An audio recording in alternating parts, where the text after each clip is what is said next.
We promised we would, and let's find out what this deal means for South Africans like you and me that use mobile phones every day, basically. To discuss, we're joined by the MD of Worldwide Works, Arthur Goldstuck. Great to have you with us, Arthur.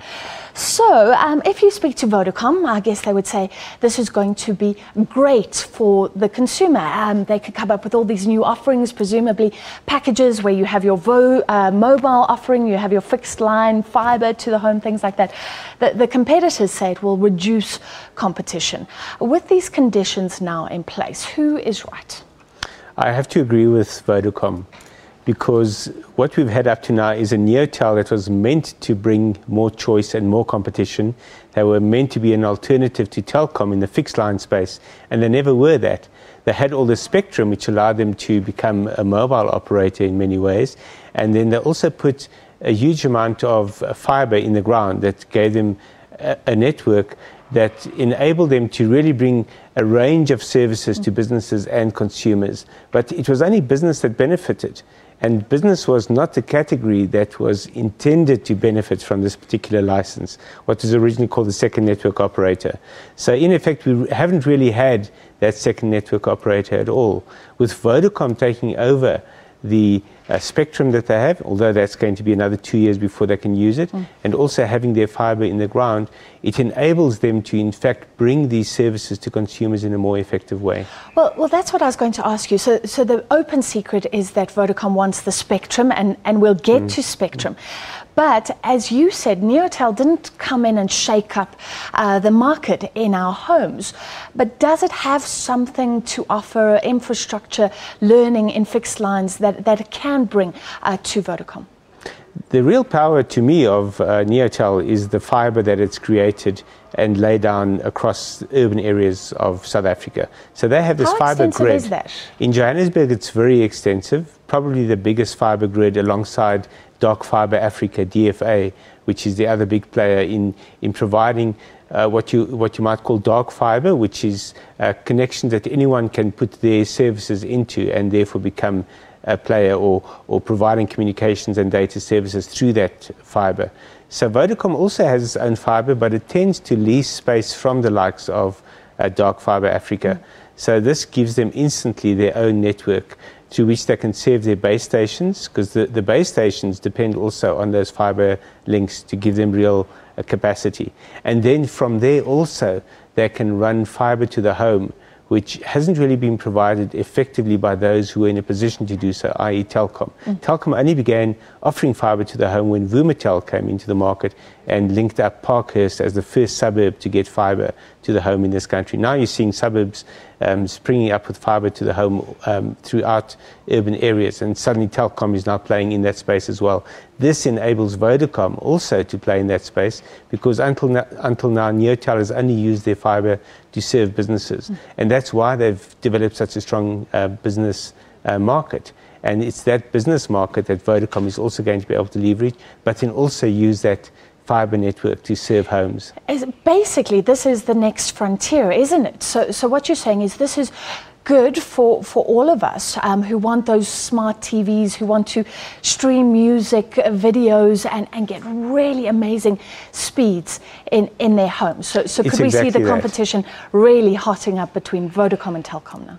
It's exactly that. It also forces Telkom to become far more active and aggressive in rolling out fibre to the home, and it also forces MTN to roll out its service more aggressively. MTN, I think, is very active in an area like Lone Hill, where it's offered fibre to the home to the whole suburb. But they should also be operating throughout suburban areas where there are homes with where people can afford that kind of service, but where there's also appetite for that service. And I can assure you, as more suburbs are getting hooked up, the appetite is growing dramatically. So there's going to be huge demand, and with Vodacom entering the market with Neotel's fibre network behind it, you're going to see it sparking more competition and new competition in this area rather than holding back competition. Okay, so it's exciting and it's good for us.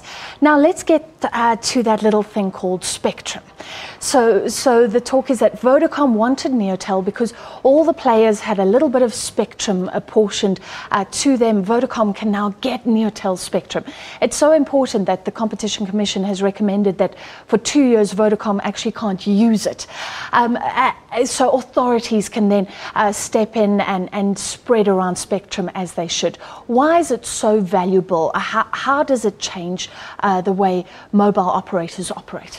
That's all exactly correct, because the spectrum that Neotel has is what they refer to as high demand spectrum, which is spectrum that allows you to deliver very high speed broadband very efficiently as well. And at the moment, only Neotel and Telkom has that kind of spectrum.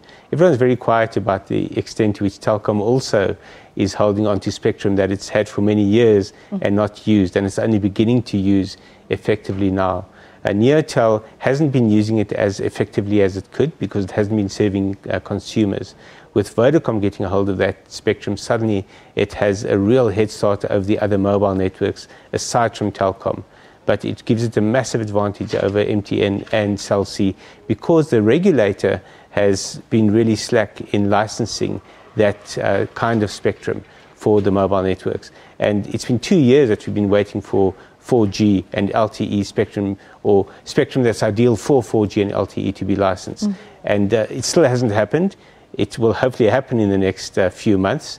But the idea is that you can't allow Vodacom to have their hands on that kind of spectrum while they're still dithering about licensing it to the other networks. So what has been the holdup? And do you think these officials will get their act together to ensure that come 2 years there is a fair distribution of spectrum? I've learned not to expect anything from the regulator in terms of moving faster on licensing. I refer to it as regulatory sloth.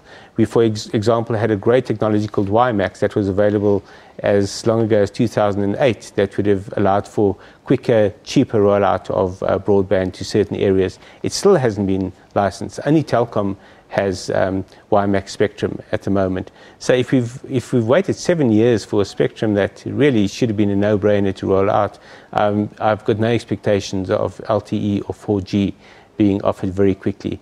But if they do stick to their word, we should see it happening in the next few months. But the problem is they still have to allow for a process where people apply for licenses and then they've got to decide on what amount of spectrum to give to each applicant for that license. So we're still at an early stage of the process that should have been done and dusted a long time ago. Well, hopefully this moves that along, and I'm glad to hear you say that. Overall, good for competition, good for us. That was Arthur Goldstuck from Worldwide Works. Let's take a look at the numbers now. Earlier, some of the markets rallied on reports that Greece was willing to accept some of the terms of creditors. A conciliatory letter sent. They ended higher, even though the sides now seem further apart, perhaps, than ever. The JSE also closing slightly up, but the rand weakening today. Here's a look at your main financials.